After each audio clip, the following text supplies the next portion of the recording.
Abusua fe yenye bread and some nchwe mo ne memfa enso mo na adwadifo ene niema ya mpanifo ahye no pentu ma akwakodi nsense me ne sesa pentu na kwakoka esuo efraw so ya chese engineer wono de nam no wase ye ne adwadifo di nsense me pa kopim se mpanifo kopie mo ho no wo mutumi ade kodo anketewa koyi adwadifo na sansem yinti yenko na ya mane boni ya wono na wadi ensem no akire no ye ne no entwetwe nkomo Felix ono na wadi akire Felix me ma ha na madam. Sesei no pama yenya ntiye se dwadifo no de wayiyi wo mo na aka hyan ne niam ahodo bi egumu besi sa abre no so ho nsam akosisei. Midasi ni esacha ni achifo na. Badi time die. Nti ya isi hope I say yempenifo no akosumu. Na ma o masati de happy no. So say omova abetwe nti bari 12 abo idie so mo so ba by 10 hours only 12 ba kat kwat man pan 10 hours omova ha abetwe afi de ayewo da ko de say Ol bidan for Felix na yenya ntia se pentu ya ye ka no asemi ya na wodi engine mienu ne nam na ba ko sei dada eti ba ko pe no wodi nam ne nam so ma mframa ibo ya atumi asanya bia munim se pentu ni engine ba ko asei. E pantu ni izuno emenye mo me engineer o pantu no so na me engineer o pantu no so engine de port aba ho ya mampeni for asiti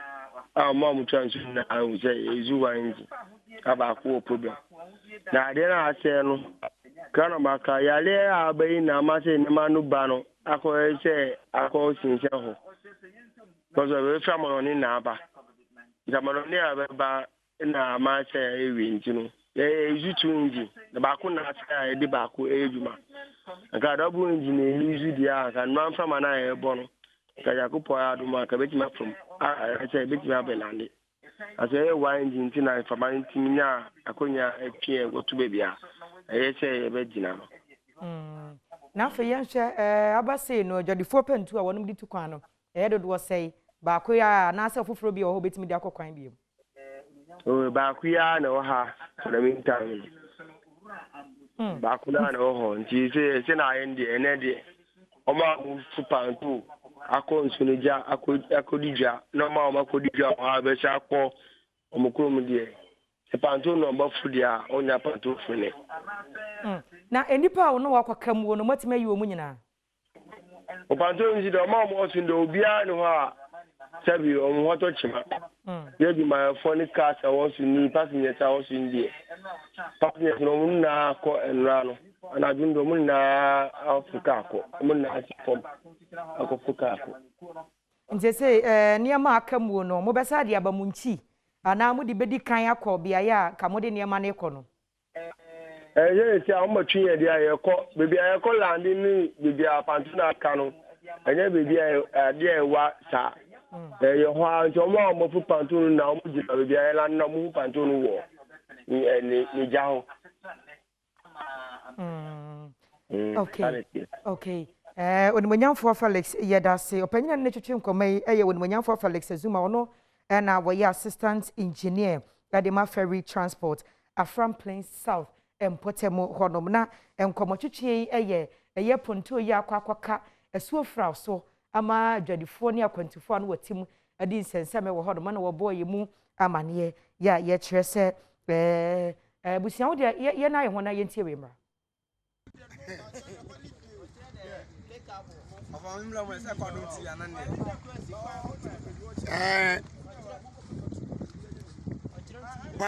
panto no ene mframa ede na akọ sewuram baabi a cars nyina kaso obi ntimi sifo kro any boat ena manfo for so disi we ne de bia ye kase se ade anka panto no engine no eye mienu ena eye adwuma enkopon frama ni nyina no obetimi control etimi akolande panto yi be kan nsuo yi so ababia aba be kai more than 5 to 6 hours ni ene cars nyina ka panto no so engine boat ni kro na ne me bompa ye se enka ba mu mpanimfo ni bi ebe wo sa panto we so ne nka ba bia be kai ne nka ka ho ne nka da bia ansam na ye ka se ommoa e ma njini mienu nya djuma no enka omo so ebi opani bi be ka so bia ana pani bi yiri be ka so bia enka ombe hu si de ye ka no eye no kre kombe hu si de ye ka no ebusia yen free sansem ni mu ne yen konsem foforo emu ne the Supreme Court wa kwasetena abatu achievement me ho asensem we kwadan Supreme Court na wono mutena se wie ye no basa na mpanimfo ne omanfo kasa ne manyamfo kwadwo pon kroma e kasa yentie bi. Now they talk about the truth and that the truth must come out. The truth must come out. What is the truth?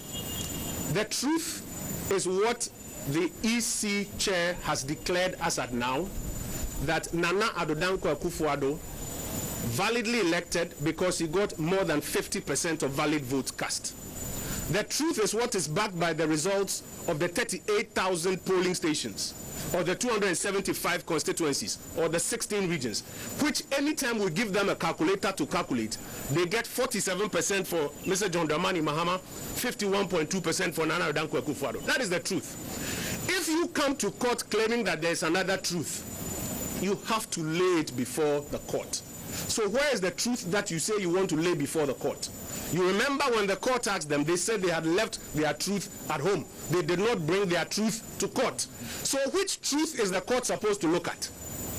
The presumption of regularity is before the court, and you say there's another truth. Where is it? And you say you won't bring it, and that the EC chair must be compelled to get into the box so that you can conduct some surgery and explore the truth out of her. We are not being fair to the people of Ghana if we continue to change the goalpost at every hearing. Now, they continue to make this argument that the Supreme Court is shielding the EC chair or preventing her from getting into the box. The court has said over and over again, and we hope that our colleagues on the other side will pay attention to what the court is saying. The court has said that you cannot compel her to get into the box. She will elect. Indeed, your own argument earlier was that she had elected to get into the box. And the court, after listening to the argument, showed that no election had taken place. So that argument falls flat on its face. Why do you now come and tell the people of Ghana that the Supreme Court is shielding her and preventing her from getting into the box? Because she is somebody or a party who you have brought to court. And the rules settled from the beginning that you cannot compel her. Whether you come by subpoena or you come by any other instrument, you cannot compel her. This argument, therefore, that the Supreme Court is shielding her is one that, again, our colleagues in the media, I think you have to be very quick to call out and let the public know is not true. That is not what has happened. They are the ones who objected to the closure of the case of the first respondent without putting her in the box. They objected. Why? Because they said she owes constitutional accountability. And the court has said that you haven't provided any authority or any law to show us that she should be treated with a different set of rules. Why do you misinterpret that to the public, that the court is shielding her? We think that these things should be called out. Now, there are two paragraphs in the affidavits that were before the court today that I want to read out to you. And I beg you to pay attention to this. This is the affidavit of Mr. John Dramani Mahama in support of the free on my Ghana in Supreme Court so near consent for M1. Now the young for one of Methodist Primary School and then another Bedubons JHS and they were more copious ya demua or the munim and so Cabrane declared Draco 2 months or the year in Seme it was school 9 which year Yamani before the Enano pay addition for near Chefwa. One ewo Methodist Primary School a ewo Lower New Takrade Eco School muno. Ena wonum koko hunu se enipa bi a wonim womo akwakoto to school dan mu asese ama adesuafo ni achechefo yi eni etutu aka wonom ensem. Yamane boni lotteria ekwo honom. Na woni assemblyman a ne din ene Gilbert Siam efiye ekotwetwe nkomo ema wo kire mu ni isin pote e de kire no. I am there on the pay about 7:30. Let me report there. Your school I am Methodist Primary JHS and another goes to JHS. enya hwan wa ba ha ma wa lock doors ni ala tumutuka na mbe isa atwa mafumu gwa bebre kisa mekese ya ne ayifa ba ne kapite na ba yebo yi pragu ni na refu na mafumu no wakoka sus then after that no na yetumi na yekesia aya Methodist in painful aya metro office the palace na amala assembly member na ya kan ni ahwene ya resolve the issue no once and for all way for because on to mkwado the mara Adom ode ngwase na dibuan no de meyekro Assemblyman ne kasa na echire no na head teacher woda Nana Beidu school ya no Emmanuel Akaji enso ene amane boni adwetwe nkomo ansem sei na wode to nani anope be ya abotutu ye endorse ni nyerem na won so won di no mu nti wa ma sise ye hu azawde ye but yinya yim de Methodist new takwari painful na wa sha se wo de madu ye school ni any primary school na ye JHS na wo feed hen wa sise hu de mo fama no wa ba school ska crowd am ho no pe wedi ni nyeyi na yansu yentumi hye ye hu yimbu ya bo no nti ya ye complain ama ye painful na wo so woreba na naso na assembly ma wa ha wo try wo bo hu wasn't there about solve problem. But me, I see that they should sit down and solve the problem once and for all. Ama ntiasa ye juma. Methodist no nyina na bodu so. Watch man so watch as watch. Ode yetumu hu yes set to assembly ma assembly bia for na assembly.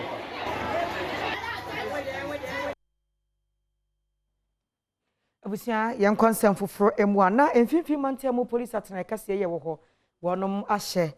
se eye siditwani Benson boata do na Fred Stephanie face. Opanyini di tu akovunu vuna nkrofo ma kopi mu court na court kwa asetena wo mo ahye so opanyini be ya nka won fa ne nkono hwe na adwum sanse ne nema bi nansen enhyeda ensi so na ye kɔ ne akodi nkomo ne abusa se enura court ka asem ne besi na ne die na mpanifo ate afa ho enti ye kwa ahoma so a na ye ne sergeant event enti wono no ye deputy PRO de ma mfimfi mantemu police atena kase ye wo ne no ekɔtwetwe enkomo opanyini wotime nka me mo ha na jeso ya da senso se ebo upunu ma waje yeso na yemusa anya bia fa ne face asem wenura kopie court share se na watwe mienu wonkodonko hwe na adwene nei modi akire mate ho bibibiem na me da se de kan the chapter regional command no ho abre amanfo na ni madam Irene Pong de amanfo na the cre na asem see e call court share se nkan call ta chapter home and one so be dia for bia empire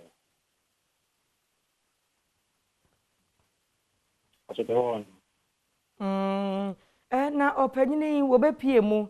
court share se wonko hwe na adwuma nya nte se nne wafirase ye me da se court share no and no me call na hand over ma hospital authorities nti ata the hand over ma na dia akoshare hospital authorities nsa ayan no na nje se kopem se na watwe mienu de beso na hwemu no ho emuaye nyina be bansa na mwasan kokoti biem that's what case is oh okay nti or the discharge of firearm offense or pleaded guilty and pleaded not guilty to the threat of death and our case to answer for the threat of death discharge firearm in the wagiatu many the court in this was when afina the bishop said or bar the that part of the case so enti aba se yenhwe tuo no okotwen ye di kohunahuna nkrofo se de court ne ka no etuo ndaso won ho na sa be dia posifo nsem after already approved consent mo de kamo evidence mo de be hwehwe mu ne ho say kata ko ba ho na di ka kata kwa ba kata won kwa amna man kwan so be jin activity sa etiamna ayem amna man kwan okay opanyini ye da se ebo opunu ma wie ya wo je yenso abusu opanyini ne twetwe nkomo ye sergeant Evans enti wono no ye deputy PRO de man finfi mantemu post agimako ye wo yemfi ho na ye nkonsem fufuro emu na afutu akwa ma Ghana fo nyina ya wodi gya edi dwuma wo fi ahodo mu se wosra da ene pesi ama wiema wo enti se wodi gya di dwuma wi a bo homodi so obedum no krakrakrakasa se gyato fi anase wadwam mu ajapade ahodo ya obehwere no edoso pa se afutu semi Free Western North Regional Admo Director, when Munyamfo Samuel Edu Eji. Samuel Edu Eje ena woko atoye mantama woye nadmo adwumayeko no won kwantrefo na ene wode kokobo ama Ghana fo nara se obi biara osoja ediye bibidie wohwe ne hu yie pa ena sa eja no ankoso so enememu anhye afiefie anse ye japade esanse sa nema na ekoso no eha adwen pa afi wode atu efiewrafo nanso so enimu se obiara emo ne homoden se seduru se wo pese wode enyinamahoden ekonifia wama obi a wakodare mu a wakọ home school ena eye na wonjai se wokofo manfo ewo kwan ho ma wo beye na atwi ekofa woye ni eba na wo wantete papa ewo electrical installations ho wo motimi aye ade amaye izan se nno se wanya materials papa amfanya wiring na ewo fie na wadwuma bia ebetimi ama ija hyehye so amba nti sa abre ye nyina ni ani na ho ni yenhwe ija yie enianoma won ho aka ewo ija hyehye mu na nsan antembe so ba kontamie no ebema wo nyina ahyede ni asrese asase emi ni da ho sanse ija ne ketwa ena ma ne yekese sa abre nyina ye fiefie mu se ye wo ho a ye pia kontene so a ye kwa ye dwuma mu a wo fiefie no bo modin se wo nkane wo fie ho wo fridge se wo dum ne be yi a wo be dum no anase wo be nya stabilizer betumi control power no etimi ama sa se ya dum kane a ya so power na e be ba na so na abafom na atija ne nyina no ni nyina ye betimi yen konsem foforo mu anesoafo yebo ne din so no no ameyesoafo bebo amane wo mai mu nyamfo kojo ponkroma eden matoja watch se covid-19 se de yade na se yehu no enam so ma wo mu anya yade ne bi ne kwa na Ghana ha yare sabia no chese wo mu abroso entie no ahye wo mu ama wo de ayarefo ne bi free sa yare sabia ya bodin se ho ne yenhwe covid patient no e kwa yare sabia foforo a ye din sem no chi bacho ya sabia no ho nsem no hot saying se na mampeni kan no kraye ma bedum pempen so bi asese baby bia first na nka yemfa nipa nko because ya rena no call for no it's a Pentecost Convention Center Professor Frimpong Watson SPT wo Ashanti Virginia they say won ko hia say ye be san bi ni na ya san fi ase de nkofo akọ ho so nipa mpem nson aha wo training adunum na eyare a se binyo nyina ne betumi atena fie they say no so yare no second one na aba no emu ede say first one na say nipa oha enye bia adunu na eyare ankasa would be here say do mbako akoto ayare sabia na sa isolation center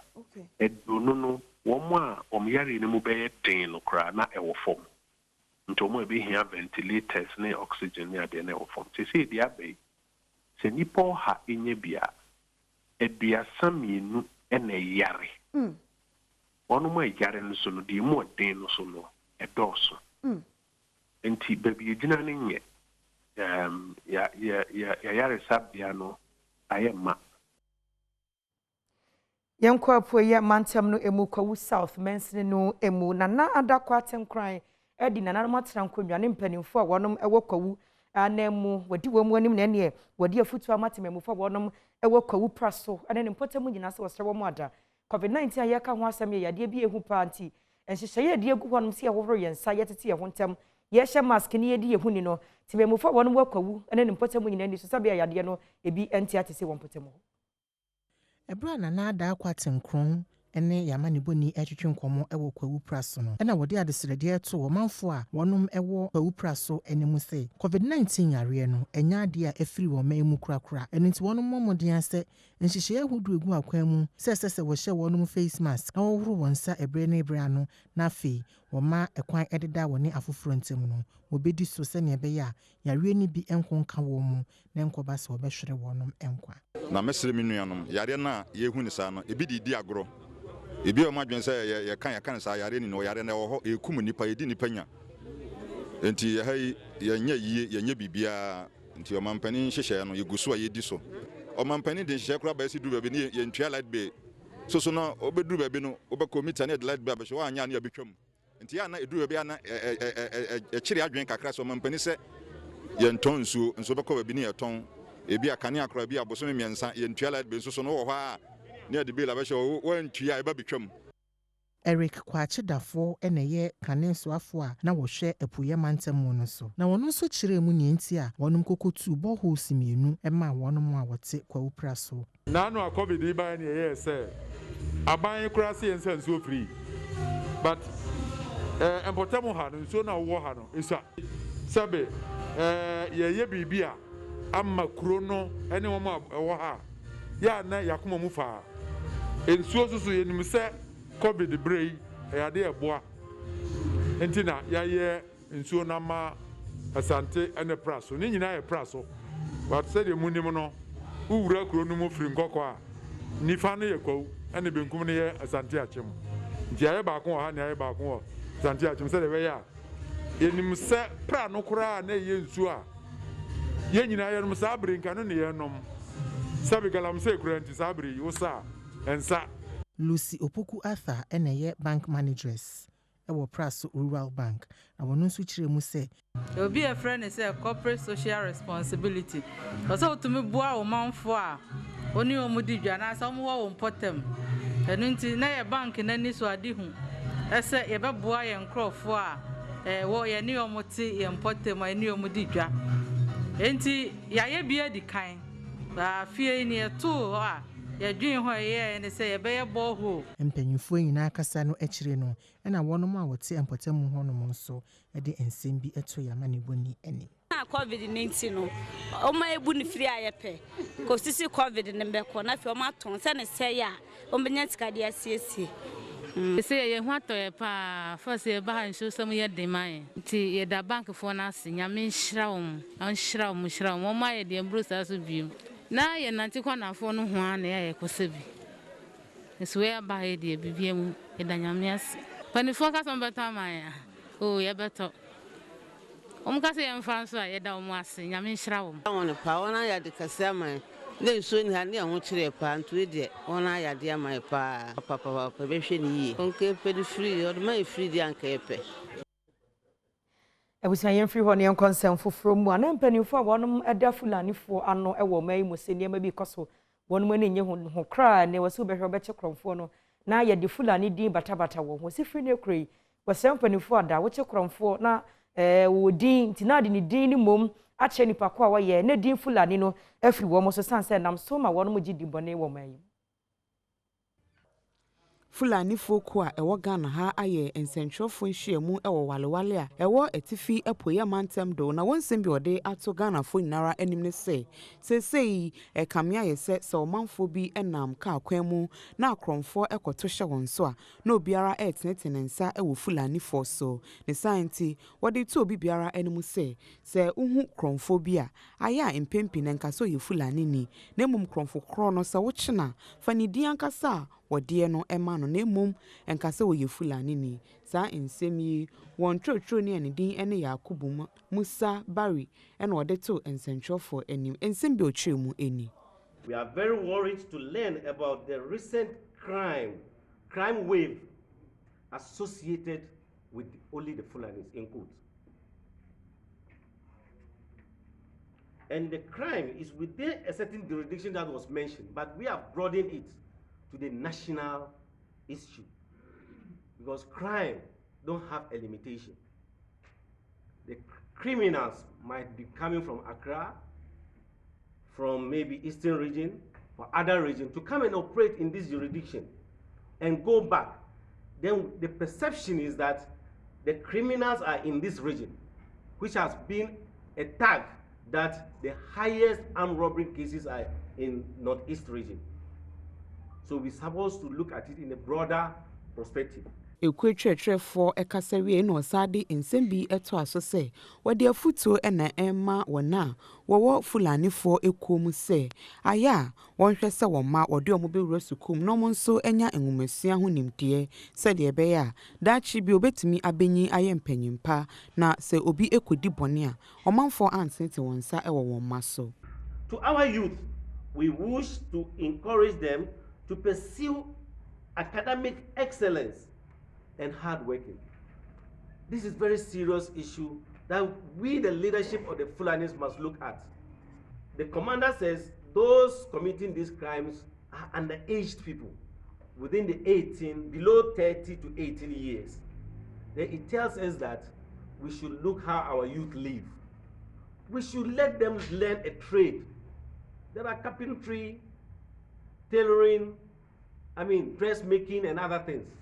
Let's encourage our children, our youth, to go into that. Etifi epoya mantem do Fulani folk a ewo honom ontwetwefo Adam Mohammed enso ede ne nsem bi eka ho se sa radio ma ye krado pa se woni ahobambofo be ye adwuma na wona wodi bone ede hye Fulani fo no woyi omu nyinara afiri ho. Our intention is to collaborate with the national executives of Habitat for Life International, traditional authorities, chiefs, security agencies to fashion out discouraging and deterrent interventions to curb Fulani's involvement in criminal activity.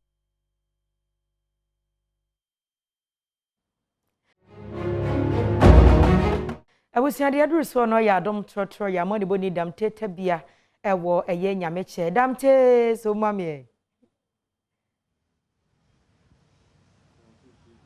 Yo ma na chwa ma me da se ene so Adom trotro ma som na den no version de unim so be hwe TV no ache wadwen news ni akan bebre kwofo so ha ene Adom trotro di pre la pass nyameche junction na me sembre no me nko na omo ha ne nche omadwen emfa news no opani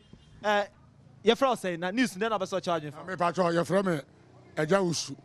de me pese me kire ma dwene se sisi a no ya ade a sa school da no makwa akotom water no me champagne for so omonhwe na omon ka se de be ya ombe bi school na mankra no etumi akọ school ana de to so biom funny face so case no me champagne for sa na dwene mu no kan omomo de so mbe hwehwem ama na adwene no aba no ma ase de ebi na nkofo ha bia ne yene ma ana Supreme Court asem so me champagne for so munya abotre na omon kan no mo fa ye ntu ye se de be asomdwe be bo man mu sa na yin hewe yeah that's it open you body na wa camera ma chewa frame Twenebo Isaac ma dwen kire nyina ye COVID-19 ho asem a abei trotro asem ehia me kra ye trotro for no first tema yale ne start aba na de hihye bi ba se trotro no nke emfa mienu be sisi ya yare no basoro ni momo na afi na trotro no omofa full overload o ke kan so a driver ni o ye rough obebo nti no ne ade a me pese na eyeden ka ho bibi fa ho na de toso mienu nso ye fa court nsensemi a abai mpanimfo hwe na omfa ye ntue na asomdwe mra na isi a o man de ekono enkoyi ahokyere ya abo man ni mfiri sa court nsensemi nti no mpanimfo hwe na omfa ye ntue ya beda se openi obobo din na so acha yo men so ye frame Augustine Ofori na me de meka afa court nsensem no ho no NDC for lawyer tachu no na se e was senka oma NDC for advice kakra if we say ade bi wo ho na se o de court na undi bemu a lawyer ni mapade o se uhu we de mesra me kan court we de me pamochewo a enye se bia me kan se mbi e de ayi o senka tachu mom advice se minuanom NDC for ade we say no yangada more information entinka we no ka yenya dan yemfa nto ho no kakra na yenhwe next 4 years na next 4 years no na ya me ani ada ho ni a ye nyina mu because utie TV ho otna TV ho na utie nsem a ekoso a so ho obi kura de o say ya manity na yamfa biscuit ya anya dan anka ho o mreko a pensit nso na ye dan ye hia de ayedan e de ebu asem yo ya anko okay open you dey face ada be ka kono chama ubodi me so ye frame owura amedian kaza de Prince Oboku se kakra meka fa ene Adom ni nsu ne se panto na akosei esi se sakoso mo se ada we no water lake no emre bia no yemma ye de burden eto government sododo hwe se government de measures ba se ebia de we en qualify se ebia ebekọ so a ye ne enkrofo yi edu abato on betu atia aban no etiminua sa ban the measures ba ye nyina ye ndi so se wenya ye nyina njuntum ekose ye ebia se ekwaro for se abanya dey emrem eho de tam yemra court nsem so em se ye nyina court nsem a ekoso ye hwe bi TV hu de ekoso aya ye mpenkyerkyere mu bia se bi omu free court dem oba no mu be ma bibi foforo a omu be se omu ka kyere no ye hia kyerkyere mu bia mfiri obia ho ye nyina de ekoso TV ni so nyina no ye hu bi e de esra mo se mu free court oba obia nkɔ no ba bi na nye de na no ate o ha no obi ba be campaign we ebe ke kan se hu abeto ayam piase bia wom ye ba wa ya kwati anu kofie kwadwon ho wa oso no wadi nkunu no na wakɔ ba bi no akɔ akwadwon ho demase yo you said that say Oba not sure my embryo to be so most baby do there. Jonathan Ekana say also over to you. Mr. COVID-19 the road I no show no mask no our social distance no e cost I say and Adom church ready free Nyame junction. Baby do there bunya mebo ne aka say there. Awe na say ye nua be madam Teto bia ne beda say ane Adom church ode asom ye konsem foforo mu a na ye kokoto ba bi ye won krampompuni mantema say na Brono ba kwahye we frɛ no sɛ abavana na tememufo wo hono mo kyerɛ mu sɛ niam bi kɔso ani nye ho kora ne sɛ kwabrane kuro ne mfimfini na wɔno mo se wosi fuel station menam so krama Environmental Protection Agency for the krata brand so wonya so nti sɛ dogo bi no abe oguso aya wo sie menam so matememufo se empanifo mrem ta ukodru kotoba bi empatem ho nom de a wo hu se eye fuel station ya wonipa kro esie wo defense ato ho ne sa nti ubedru ho nom no na adwumafo eguma oguso eye adwuma we nti omanfo a wote ben ho etwem a won pene esanse biaye nipa kro esi fuel station eben wo na fie afa biaye a woye adwuma ene suku ahodu mu omanfo ebi ene Adom Kasee etwetwe nkomo no ensem bi oda na di se wo hwero sa daachi bi ebetimi akwakofa wo yene aba Epa cho me wo ha na mi sister yi ebe ka kire me se wati se asasi bi e wo ha ya ton na wati se yesi ebesi filling station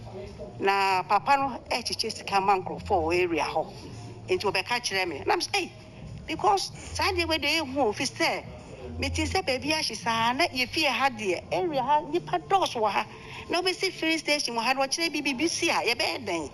enti ye de ma ye pa jo se me de me mpre kra because sabi oba besia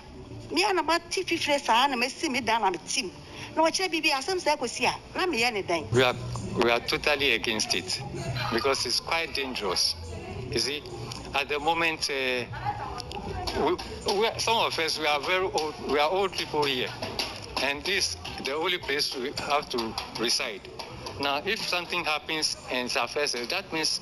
you are trying to deny us of all that we've acquired. Wasan edi ensembi atu da se efri se wo hu se onipako esi sa fuel station yi ene wode won ensem ekodan Environmental Protection Agency se anka won kan bi emomo ena afei eye Ghana adwumayeku a wo hwe fango ho nsem so ene empanyimfo ahodo a esese obo omanfo ho ban Adom Kasee ekọ Environmental Protection Agency foi aseye wode ebo hye enema omanfo ni na se won kan won akoma ento omoyem esanse ukua da wo sorry ya obekọ honom akọhwe se onipa kwa wo si dan no ogusu esia o debi me ya bro se ma ya bro me nan me nanti papa enti se ya ye bra obi be ye bibi wa ha na metipo a metimi dwane. And I don't understand. Look at this pig farm, this stretch of the road. We have just 2 filling stations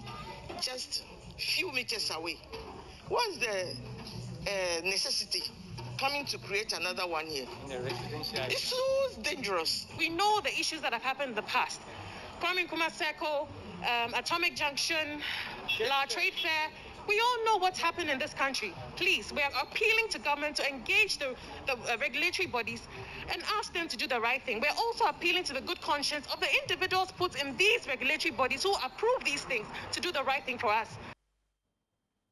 Na sansem ye ho EPF ahye se nyankopon ya domo chena wani ebedi ho nkomo enti egusu a chena de ebekọ bi de ba besomo yenkonsam fufure mu ana na Accra High Court so akwa setena na ne nyina afa nipa makomaku du bia na mpanimfo su se wonom botiri mu po no betu aban egu OCP agojo ene onimanyam for macpam ene nipa makoma nwotwe a wonom eka woni amane boni prince owusu ene kopie mu honom prince maha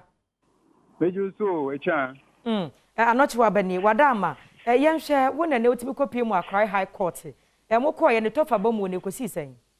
yo ene de abra ye kopie mu ewo ho otemuafo a wotena asem no eso Justice Samuel Esiedu Emma Court no etiase se one a join case ni dia 13th April enam eye COVID-19 hun sensema kokosoro no one chere se no one ba court and se one bo pepe suma ni padom na base bia 2 weeks obi aba 2 weeks wa me atiase se Chief Justice the directive bia ba se they say no what back court say in term ethics and lawyers are one Emma suspect and the abase as the omunya abotre na yenhwe na COVID cases one omu prison hono yehwe omu condition ansa na ye de omu aba no Emma judges yi agitum at the court 13th April na bra proceedings no ekwa wiye no ye ni suspect ne a lawyer baako ekasa lawyer Victor Adawudu na ye bisa ni se na lawyer ye nim se nipa ya samre omu ye suspect omu ye 10 na ene ba ni se na 7 ene be pie mu court na omu ye tiase se 7 na yetimi agranti omu bill na each na ye 6 million Ghana cedis ana ye de mo omu bill na ye bisa se na miensa no wo kire se miensa no woni de wo mu edaso wo eye police custody na miensa no de nti a wo mu entimi man ni se omu nya obia e mani ma omu bill intenam so ama oma plead to the court say 6 million Ghana cedis ni nkabeya wo mo enti so enfamra 1 million Ghana cedis na court ni so age e de atum nti se si ameno ka se de wo mo epe nkrofo a wo mo betimi amasa nipa miensa bill ama on the 13th April no won so etimi account e de aba court mu enti we ni nsema ne de ye kohie mu e wo Accra High Court no e be pie mu wo Prince yada seni amane ba wode abesom yebusan yamane boni Prince owusu Accra High Court na woto yenkara efri yemfri ho na yenkonsem foforo emu a na wosoafo abone din se wono na wonhwe nkitahudie ho nsam so wo mai mu na dwuma no na Ghana mampanyi sade amano mame esla owusu ekufu wabro kopie mu ewa bedwako a wototo na no animu no ene wodi tudwa wo kire se wapa onimonyamfo Collins Dauda chew na no ada wabra na Ghana mpanifo to aba eyi acha mehne niam bia ntwaye wapa chew pa ya wode sa chew pa no akọ na eno na wosa ekasa na wo kire se onimo se mpanifo bi so kura pia ne ma ne sesisi fom tie nei ono so twa chew pa afri wo so manfo bekaye opepombo so me de tosonso afempinu ne aduonu ba komu a na wo ma emrase bedwafo a yato aba ayi wonum esoi e wo mayimu a wonum nyina akohie mu e wo mrase bedwafie no na dom kuma no dom kase ne nyina wo bie nim ba bia obetena ma ekowi ase no esla wusu ekofu ekopia Collins Dauda efra konwa so na enede yi wo kopie mu e wo vetting committee enimu a wonum etoto na no asem no Elizabeth Ofosu ajare ebusa ne kosan efa sansem no e ma ne ditu dwa se senti ekoba ne sa ne se ebra owura mu no ohun se obi edi mo ba bia ne senti wo ye na adwen se wo betena ba bi ne ho e na Collins Dauda ebebusa ne se ko ede ne wo ye wo ha ne ni se wo betena ha e ma wo ne nya no baba ye kakra ne senti ebreduru se obi ekwakotwe akonwa efri ne to no na odwen se e Collins Dauda ene ye ne senti e na osori free from ho no mu a onu nso ekopia no no ne nye se wanye ne hwe e na ofiti ye a okoye ye ne nso ne nyina mu no ode chawpa akwakoma owura Collins Dauda. I entered this chamber on the 7th of January and no seats were labeled, and so nobody had any idea where they were to sit. And in my estimation, it was supposed to be free seating, then anybody could sit anywhere. Incidentally, this is the same seat that I was sitting on in the House on that day. And Honorable Collins Dauda was sitting next to me. And he kept asking me, oh yeah, then what? Sorry, free, I get up and leave. And I said, I'm not going anywhere. What is the meaning of that? That's what I'm explaining. What are you doing here? Get up and leave. And I told him that I'm not going anywhere. Since I don't see any seat in the House with my name or anybody else's name on it, I assume that anybody can sit anywhere. And this is where I choose to sit. Several other gentlemen walked up to me, pulled out the seat from the chair I was sitting on. I fell on the floor. And when I got up, I just linked it up with what he had been telling me, Honorable Collins Dowda had been telling me previous, sorry, free her, get up and leave, and assume that maybe, and I put it on record that subsequently I've been made to understand that my inference from his earlier comments and the unprovoked assault on me at the time were not linked, and I have apologized to him. But I was pushed to the floor, the chair was pulled from under me, and I fell to my knees right where I'm sitting. And so when I got up, instinctively I made the connection that he may have been in cahoots with the gentleman who did that. And so I said, if you are not going to let me sit on my chair, you are not going to sit on your chair as well. I'm not saying it to justify what happened. Yeguswa ejina omai Ghana mrashe bedwafia bedwakwa wonu mototo aswafo yebo wo mudin anwo na wadosodoso wonu mu nsemu ansa na dibra Ghana mampanyina bo odin ye de ama wonu mu nenso wo makwa asetena swafo wonu ne yi ne so mehwa kwantempo wo nsam so empanifo toto na no ye ntie bi ma. There were a lot of contracts awarded. He's going to be a good politician, this guy. November 20. Right. I can go on all night reading. There are so many issues to discuss, but I think we need to open it to people also who want to ask some questions. And I said, really, no statements, right? Procurement processes have been not completed. And then a question. And any question. He is willing to answer any question. Please, Mike. At the end of the exercise. Okay, we'll come to you. Good afternoon, everyone. My name is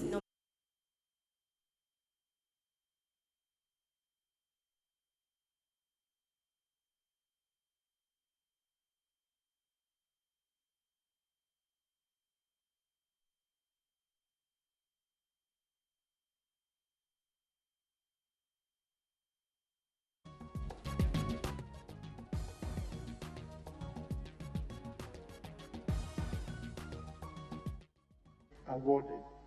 As we speak now, so far as I am concerned, majority, if not all, and perhaps it may not be all, but majority of them, work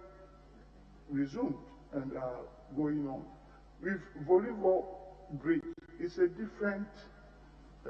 facility. It's being done through JICA. It's through a Japanese facility.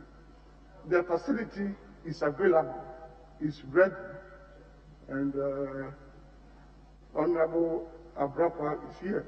and it is in his constituency, and it's one project that he has been following on closely with me. The facility is there, but we needed to do the approaches, the roads, because if you don't do the approaches and build all the roads, that facility will at the end be a white elephant. So JICA and the Japanese government was insisting that that should be done by the government of Ghana, and they have made money available for the bridge itself. Fortunately, I announced that that amount has been obtained now, and a great development, African Development Bank, is financing that project. And within this first quarter, if I am eventually approved, is one of the projects that you see light of day within this first quarter. And Honorable Abrapa knows it. Thank you, Mr. Chairman. This is a quick follow-up before my last question. Still on those roads that have been abandoned, you did not mention Mesidam Boyem Road. It was awarded and work has started in earnest, and a letter was written to the contractor to stop work. It is one of those roads that the government never got back to the contractor to either tell him to go on or off. And for your information, that has been a den for armed robbers. Just last week, a young man was shot 3 times on that road because of its deplorable nature. What do you say to that? Yeah, thank you, Honorable. Thank you, Mr. Chairman. This is a very important information. If eventually I am approved, I promise that I will work closely with the Honorable Member to resolve this issue. Thank you. Chairman, which issue we wanted for the record? I can pronounce those town names, but if Minister, she can repeat it. Okay, Chairman wants to do it, then we get Mr. Chairman, the Chairman do for the record. Honorable Member is talking about. Mr. Dan Boyem, is that right? Does it start from Osui?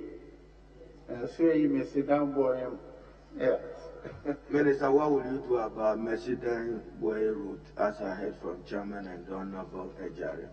Thank you. All right.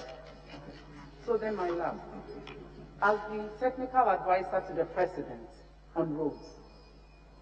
how are you going to ensure that government commits good amount of money to the road sector to ensure that our deplorable roads are fixed, especially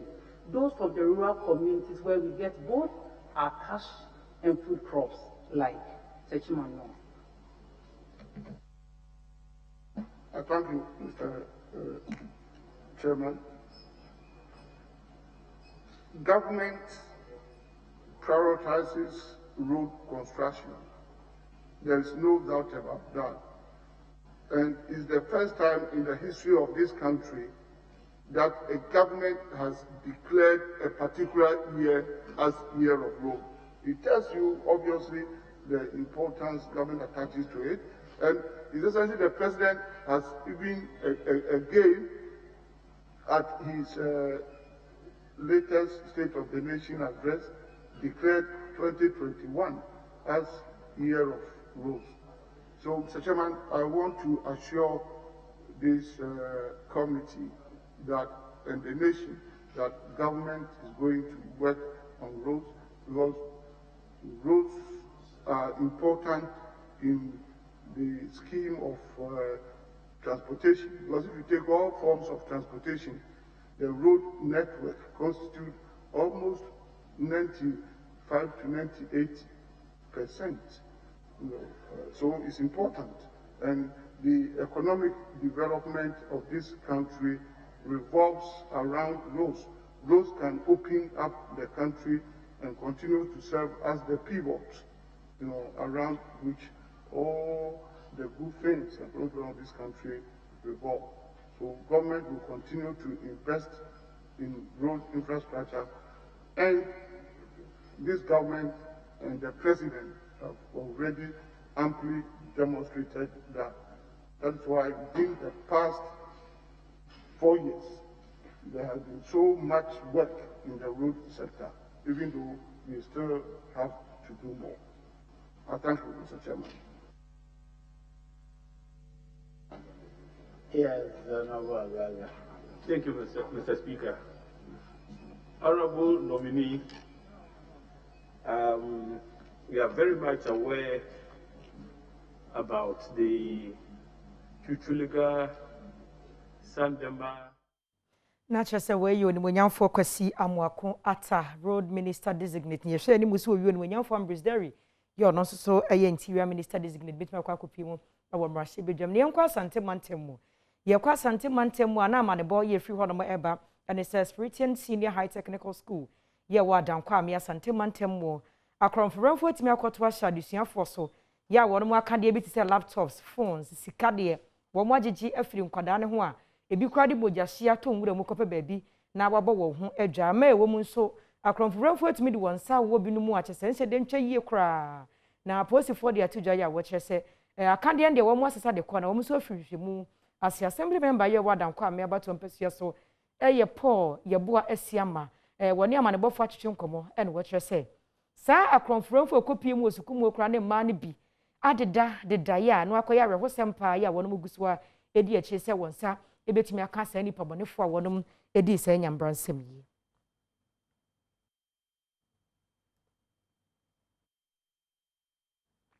Abusia yen konsem foforo emu a na yekɔ na yakopie mu ewo eye akwatia na empanifo a wɔnom hɔ no ma yenyameso adwuma papa ya wɔnom ɛkyerɛ sɛ maame amase ya wɔkɔyɛ mrahye bedwani emfie nan pɛ wɔn abo homɔden ya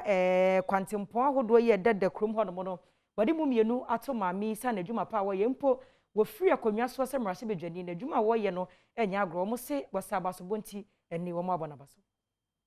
Bra wonum edi abasobodi adwumadie no ehyehyɛ so edi abasobodi sonko ema mesiedu jamfi a wonum etai friend amase ya kanibi na woyɛ mrahye bedwani a wogina ma wonum wo akwatia abato mpesua so no ena wohene a owo achim kusi na ntia mo akwasi buadum ya wotoso mienu edi tuda sɛ etuhu akyɛ ya maami edidi dwuma ebo a ema wonum ewo mpesua no so ene amiamia etwa ho ahia nti ena ma wonum edi sa dwuma na from the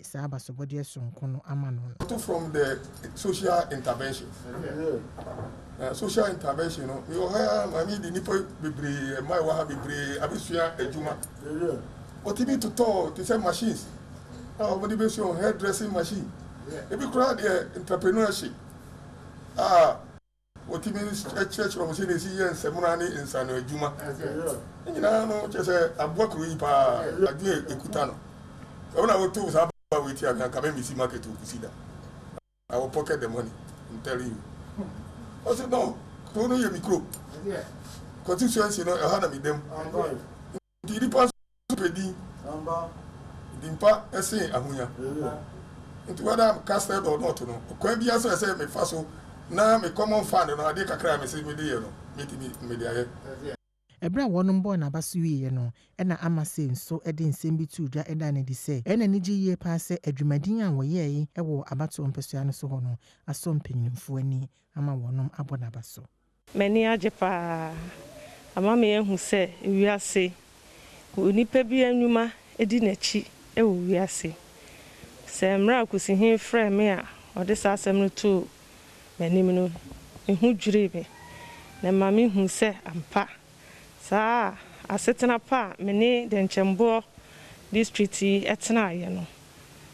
omukai nti eyeme anije kese de meka kire omu se gidie ne arehemu omunya omeho no omukoso a no munya omimu na mi ni omuhwa moda me ntwe me hu so mfiri omu se na menya mpintimi kwatena nkran na meyi mani afia kwetia meni omu tena henne kopim mre biara ya mensem enyuma pa amashase no se nne na menya mpia minfira bemu maban oso president nanado ogusu ye president Ghana ti se bibie ni a ehia me manfo ye denchembo district akwatia constituency na metwen ba me mpanifo na me dekoto omanima se de omoye ma me mra na me ne omoti ho no omo besan ya ma me Abusia yen free ho na yen consent from na PZ Cousins Ghana wo mo atimi ade sika botini 250,000 Ghana cedis eni akade ne niam a wo mo ye ho adwuma ni bi dodo no akwa kopie mu e wo kolebu bia ya enkwada da ye hye wo mo no se wonye na won fa ni nkwada wo hodom no eho dwuma we ye bo hya wo hye ye ene wo di so Mary Ann Boateng eneye PZ Cousins Ghana Limited wonum category manager personal care na wade to yamani boni enimu se yenti a wonum ekọ kolebu aban ayaresabie kokoye enkoda no adoye ni nyina ejina se ohunu se beboa ama enkoda wonum ewo cancer woda pediatric unit honom no won ho etimi ato wontem wache mu se afie etwa mu no na adwumakuye no eda wonum social corporate responsibility program bi dia wotaye ejina so nyina ne se wade beboa enkoda wonum enya cancer wo kolebu aban Inti November 20th, 2020, PZ Cousins decided say Camel brand, Camel antiseptic no. If I say the boa, send Ghana for boa no. If I say yes so, ye de be Ghana for. Inti ye decided say a bear campaign, a campaign no your friend because we care. So campaign we no. CSR corporate social responsibility say na ye be give it back to society nti ye address say Camel antiseptic bia obia beto bia no ye be yi ho 20 pesos de ato ho ama childhood cancer unit ewo Kolebu aboa nkola na omo yare omo cancers ewo Kolebu no nti enu nti na ye wo ha ende no ye wo ha promise na ye maye no ye ba be di so enu nti na ene ye bae.